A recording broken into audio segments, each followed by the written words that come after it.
Hey everybody, I've got the base that I needed to get for the cooling, because when this laptop is going to be inside of this case, it's going to be pretty warm, especially since the other side of the case is going to be covering up this vent right here.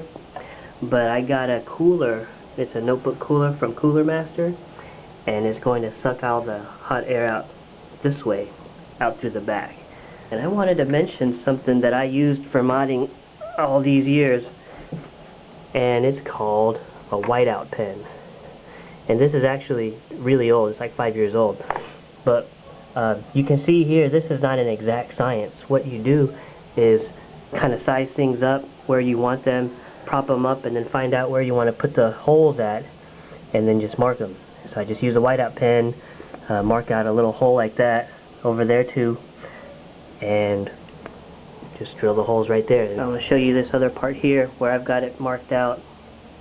I'm going to cut this piece of wood here all the way down, and it's going to have a hinge on there, so that this whole control panel will swing down. It'll let you put the laptop right on the cooling plate.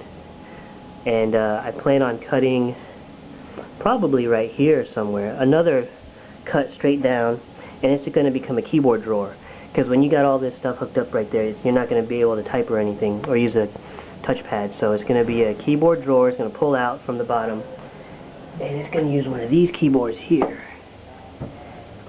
mini touch keyboard, $60. Looks like that.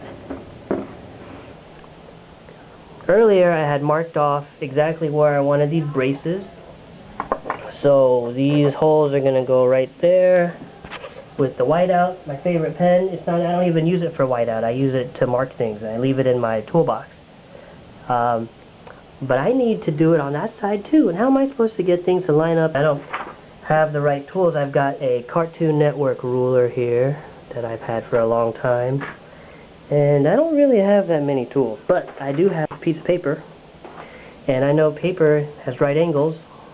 So what I did, I thought was really clever enough to want to show you guys, is I've lined up the paper along the edges, and I mark off with a Sharpie where the edge of the wood meets the paper there, all the way up to where the whiteout dot is.